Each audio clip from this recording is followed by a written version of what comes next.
दुल्हन, तुम आधी रात को कमरे से बाहर क्यों जाती हो?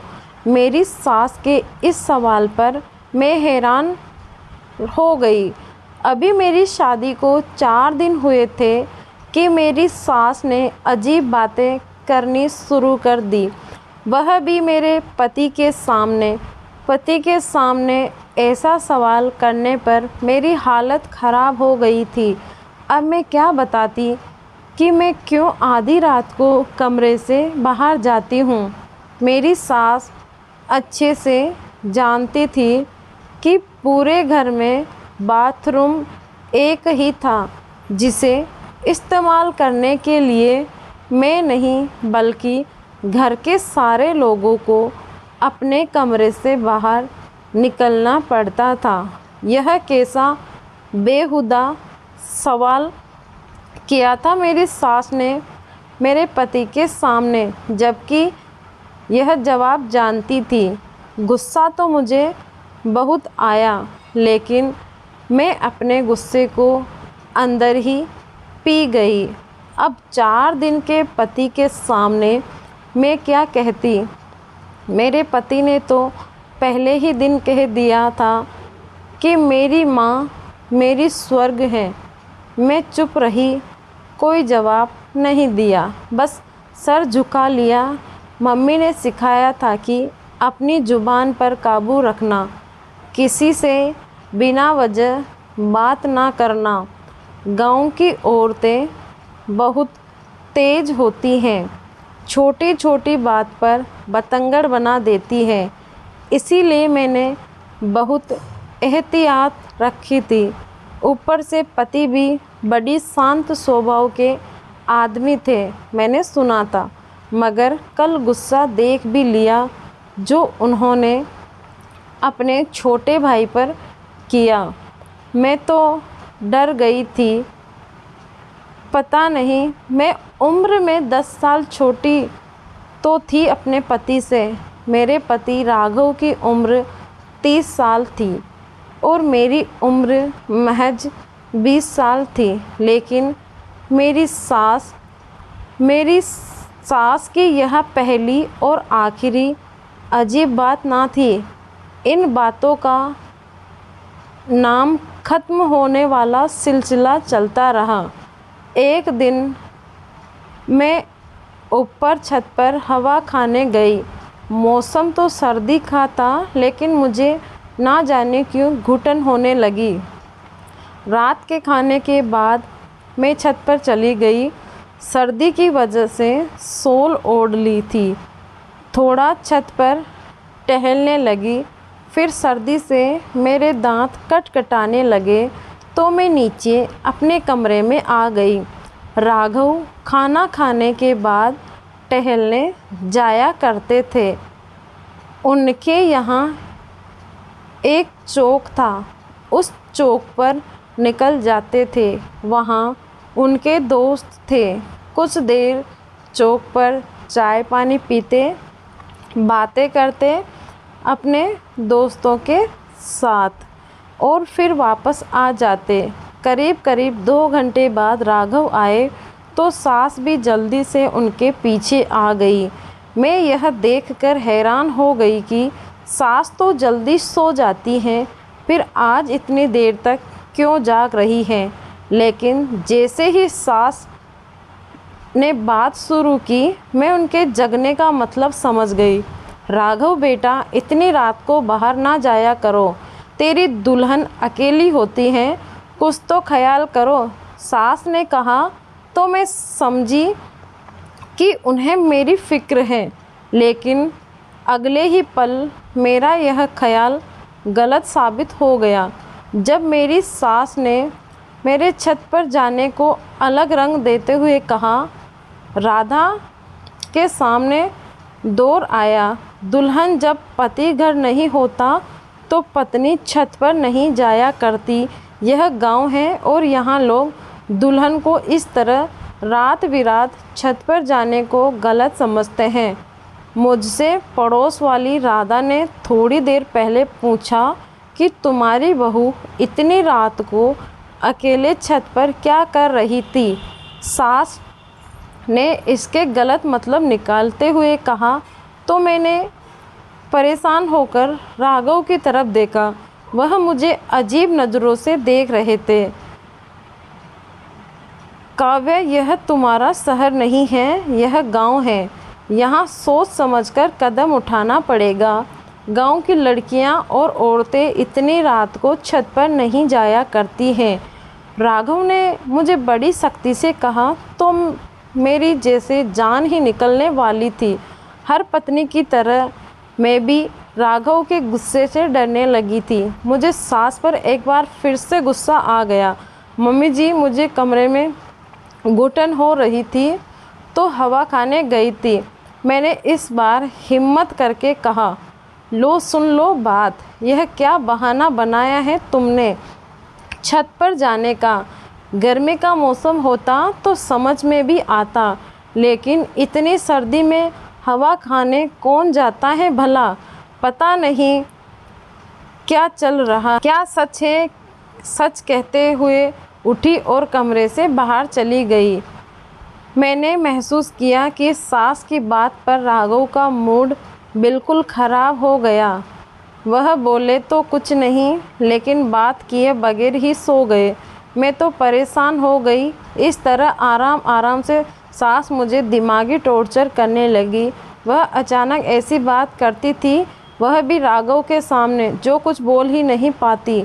मेरी सबसे बड़ी समस्या यही थी कि मैं शहर से आई थी, इसीलिए सबके दिमाग में शहर में रहने वाली लड़कियों का अलग ही ख्याल बना हुआ था। वह मुझे न जाने क्या समझ रहे थे। वह शायद मुझे आज़ाद ख्याल समझ रहे थे, फिर जो जब चाहे जहाँ चली जाए। और फिर लेकिन ऐसा हरगिज़ नहीं था। एक दिन मेरी सास ने मुझसे कहा कि मैं रोज़ाना रात को राघव के लिए दूध का गिलास पिलाया करूं, गर्म करके, उससे अच्छी नींद आती है। सास ने ऐसा कहा, मैंने वैसा ही किया।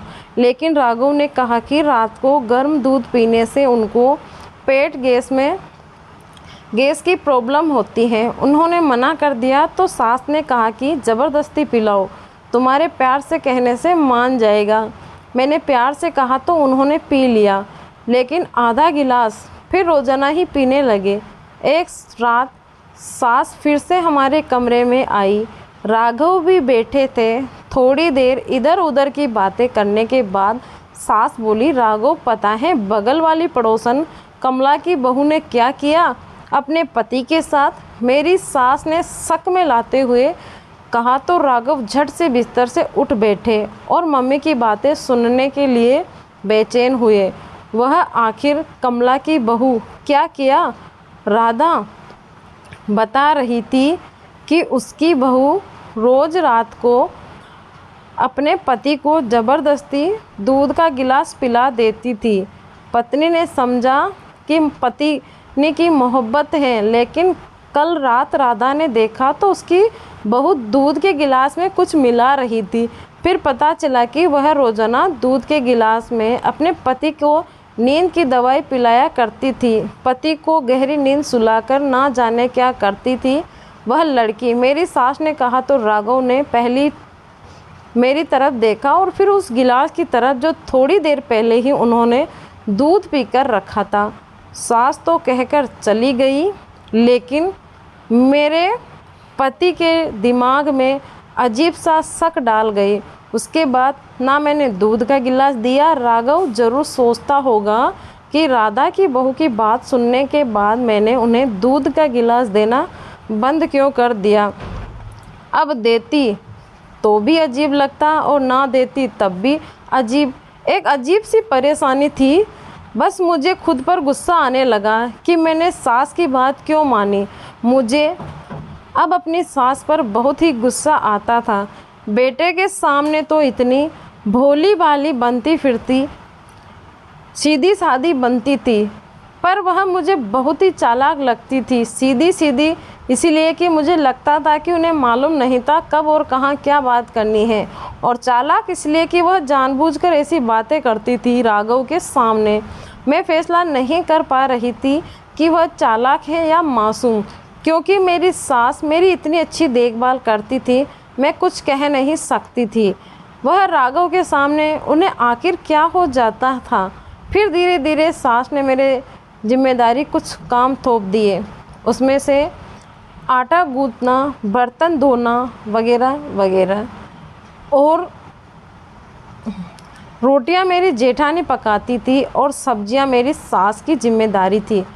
अब छोटे मोटे काम मेरे जिम्मे लगे दिए थे, लेकिन कोई बड़ा काम मुझे नहीं दिया। मैंने आटा गूंदने की जिम्मेदारी ले ली, लेकिन अजीब बात हो गई कि जब भी मैं आटा गूंथती तो आटे का रंग बिल्कुल लाल हो जाता। मैं परेशान हो गई कि आखिर ऐसा क्यों हो रहा है। मेरी सास पहले से आटा गूंदने के लिए पानी रख देती थी। एक दिन मेरी सास ने देखा तो पूछा, यह लाल क्यों हो गया। मुझे कोई जवाब नहीं बन पड़ा, क्योंकि मैं खुद भी नहीं जानती थी कि ऐसा क्यों हुआ। राघव भी बैठे हुए थे, वह भी देखते मगर बोलते कुछ नहीं। दुल्हन, तुमने आटे में कुछ मिला तो नहीं दिया?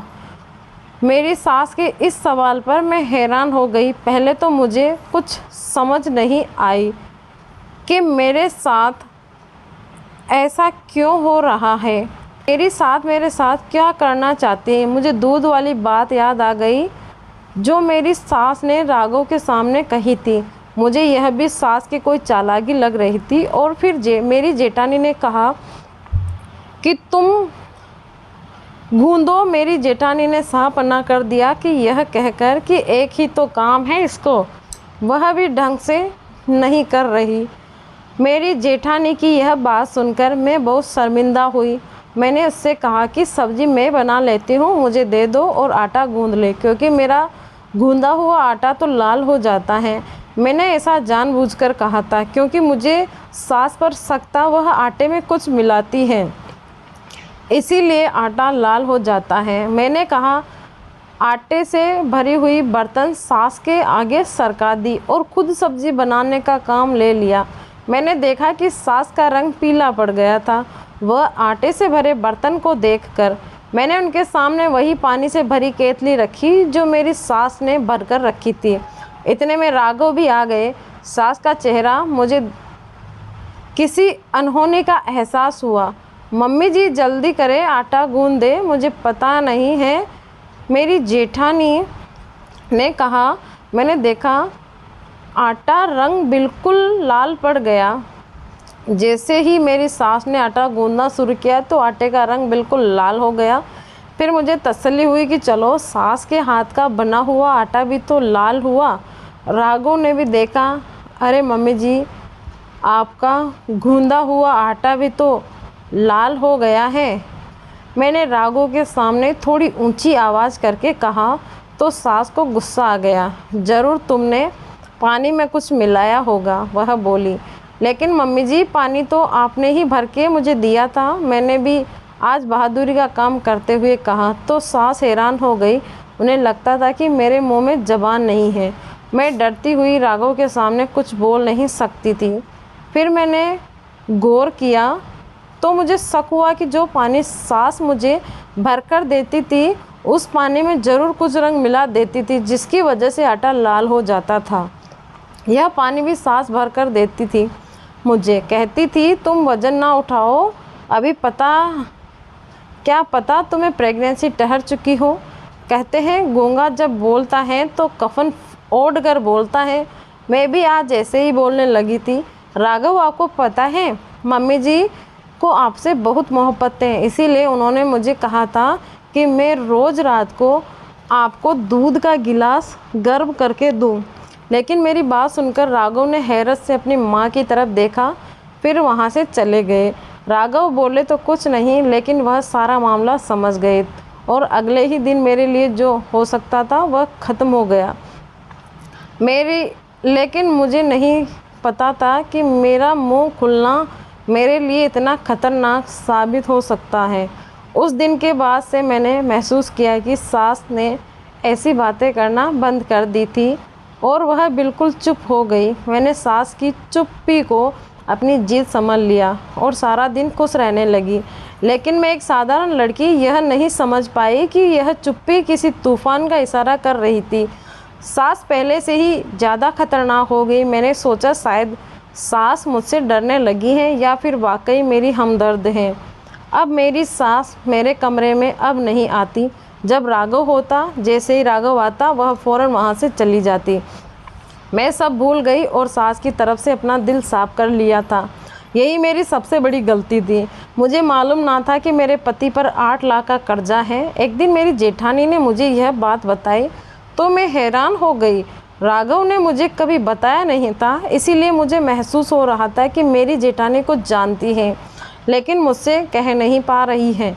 मेरी जेठानी गरिमा मेरी सास से बहुत डरती थी, इसीलिए वह हर वक्त चुप रहती थी।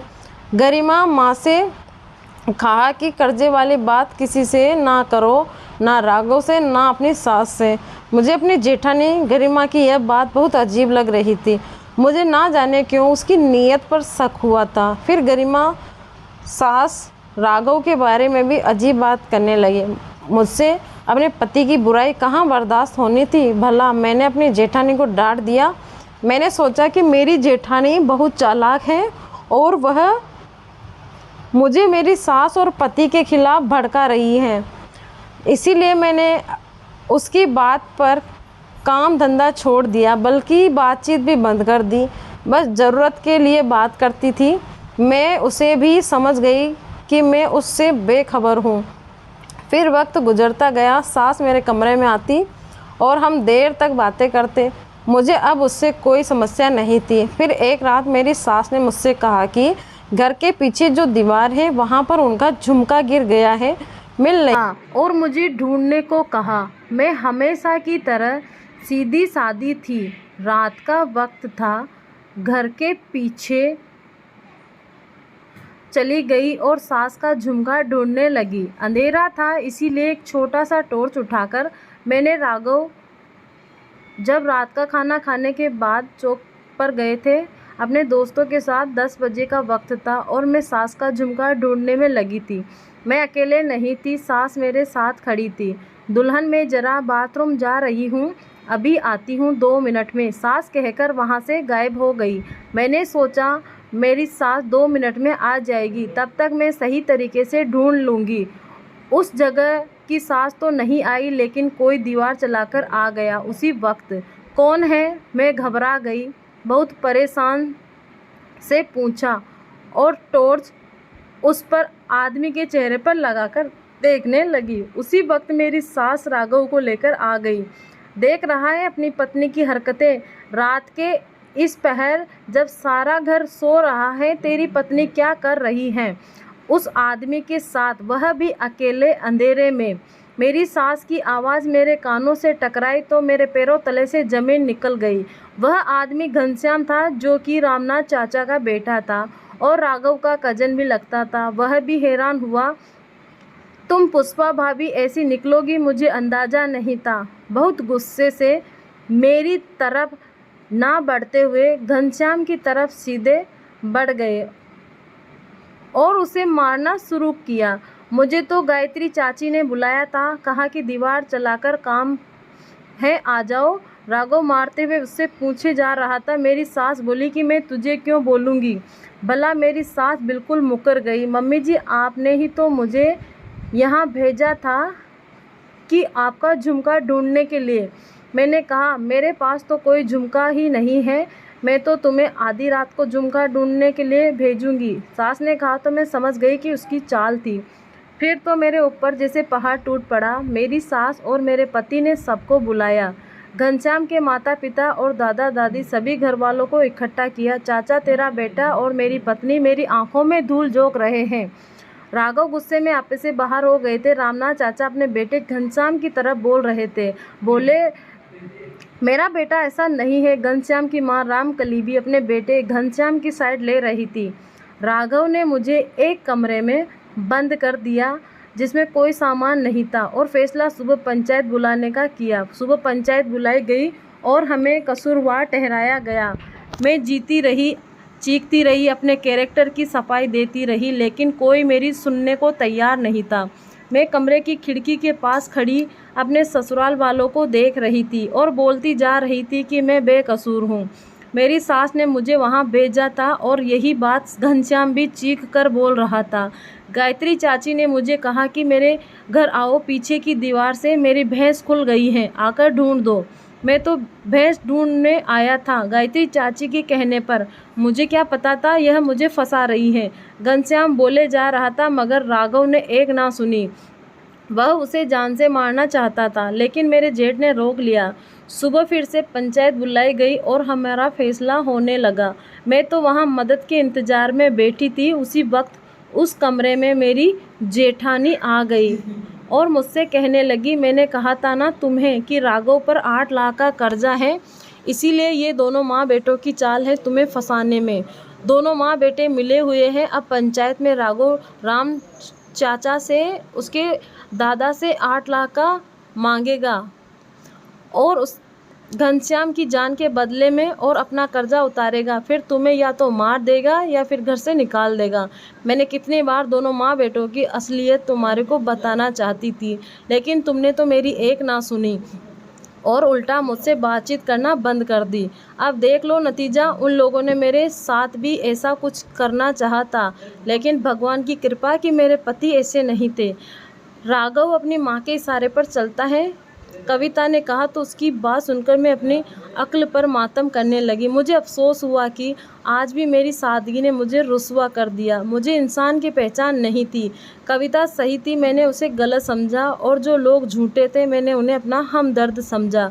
मेरी मदद करो, मुझे यहाँ से निकालो, यह लोग मुझे मार देंगे। मुझे मेरे मायके भिजवा दो किसी तरह या मेरे पापा को खबर कर दो। मैंने कविता की बहुत मिन्नतें करते हुए कहा, अगर मैंने तुम्हें यहाँ से निकाला तो तुम्हारा पति और मेरी सास मेरा क्या असर करेंगे मैं सोच भी नहीं सकती।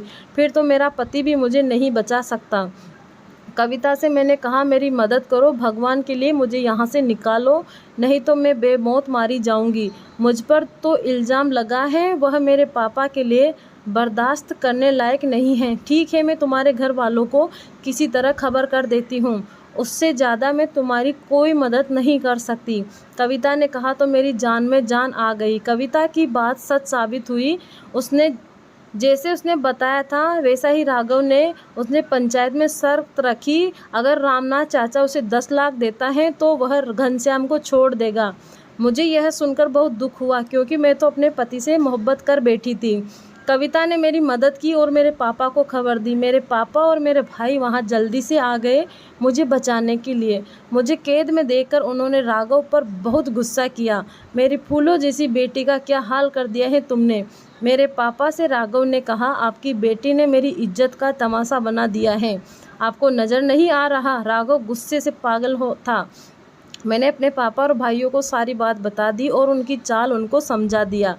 मेरे भाई ने जल्दी पुलिस को फ़ोन किया और मीडिया वालों को भी फ़ोन किया। पुलिस और मीडिया का नाम सुनते ही सास डर गई और राघव तो भागने लगा मगर मेरे भाई ने उसे पकड़ लिया।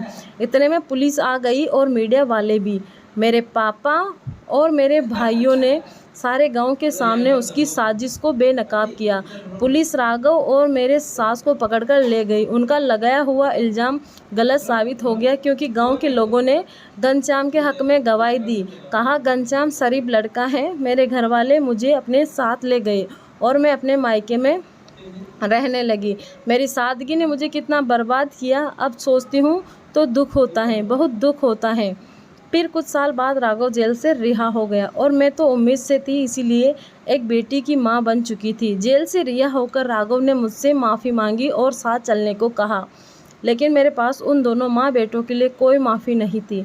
मैंने बेटी राघव के हवाले की और बोला कि बड़ी कृपा होगी, इस बच्चे को अपने साथ ले जाइए, तुम्हारा कौन है मगर मैं नहीं जाऊंगी। फिर आने से मैंने डिवोर्स ले लिया। घर वालों ने मेरी शादी करवा दी। मुझे सब्र का फल मिला और मैं अपने दूसरे पति के साथ खुश रहने लगी। मेरा पति कोई और नहीं बल्कि घनश्याम था। उसने मुझे अपना लिया। यह सोच कर कि मैंने इतना दुख देखा और हम दोनों साजिश का शिकार हुए थे।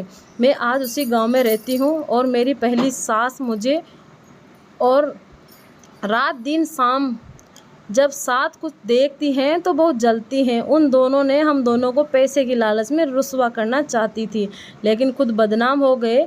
ठीक कहते हैं, जो लोग साधारण होते हैं उनकी मदद तो भगवान करता है, और बुरे का अंजाम बुरा ही होता है।